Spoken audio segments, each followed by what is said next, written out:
So my name's Amanda McLaren and I'm the brand ambassador for McLaren Automotive. My father was racing in the 60s and there's only one Formula One team apart from McLaren on the grid today that were on the grid racing when my father was alive, and that's that certain red Italian team, Ferrari. And McLaren, unlike them, are independently owned and operated. I'm very proud of that. So to have my father's name still out there, both on the race cars and of course now on the McLaren Automotive road cars, is a fabulous tribute to his legacy. And I'm very, very proud of it, and I know my father would be very proud too. I was 10 years old and I went to the British Grand Prix in 1976, and I was fortunate enough to meet James Hunt. And like most young girls in the UK at the time, I thought James was fairly fabulous. And I went back to school the next day and I told all my classmates I met James yesterday. Suddenly I became very popular, but more importantly they started asking me questions. How come you were lucky enough to meet James? And they said to me, hang on, your surname's McLaren and he drives for a company called McLaren. Is there a connection? And I said, well, yes. My father established what is now the McLaren racing team.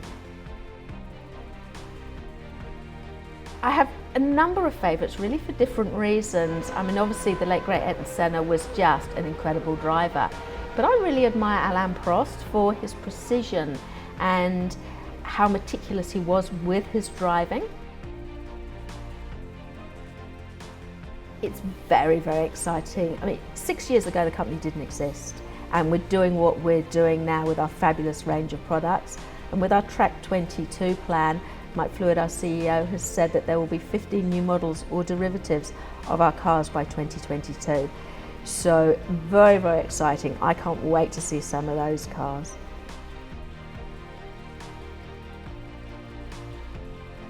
In 1969, he designed, built and drove the M6 GT road car and was planning to diversify the company to road cars.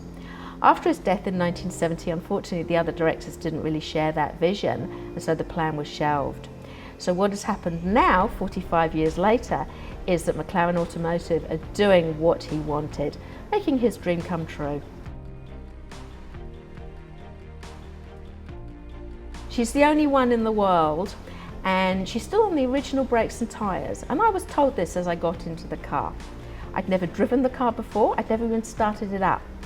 The clutch was like bench pressing about 150 kilos, and I'm not particularly strong or athletic. Also, father was obviously a little taller than me. I was about a foot away from the clutch.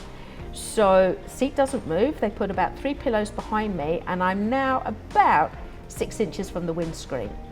Pressed up under the dash and the bulkhead with the steering wheel about here. And everybody is watching Bruce McLaren's daughter in Bruce McLaren's car. No pressure. We get off the start line and we're out there, and I'm starting to creep around and everything's piling up behind me, and it was a demonstration run, so it wasn't supposed to be racing, but I needed to go a wee bit quicker.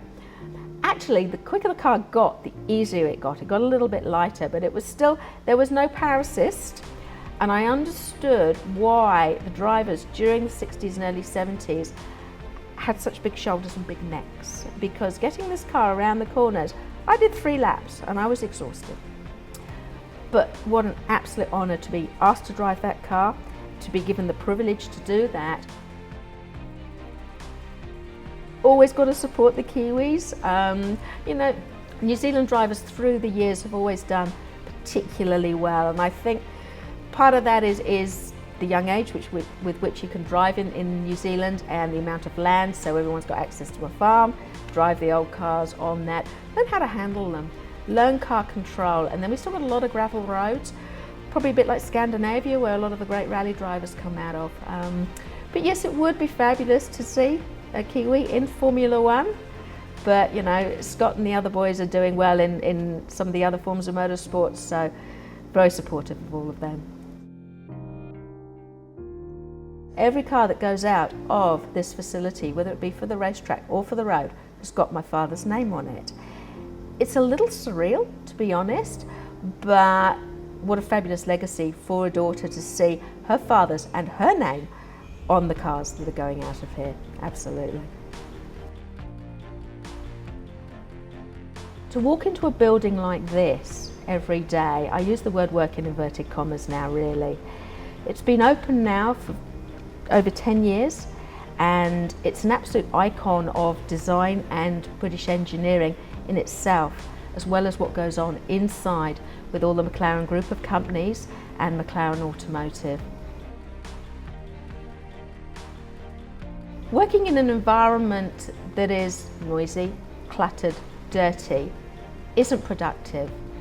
McLaren, the attention to detail in everything we do and the drive for perfection, the need to win or the want to do something as well as we possibly can only be done in an environment that's conducive to that. So having a clean, orderly, quiet, calm environment helps everyone work and be a little more productive. So the building is clean for that reason. I don't want to upset anybody, but yes I do, and that would be the 570S. She's a beautiful looking car. She's a little more practical, so for everyday driving, which was what she was designed to be, she is fabulous. She's very, very comfortable. And for somebody a little shorter, like me, she's very easy to drive.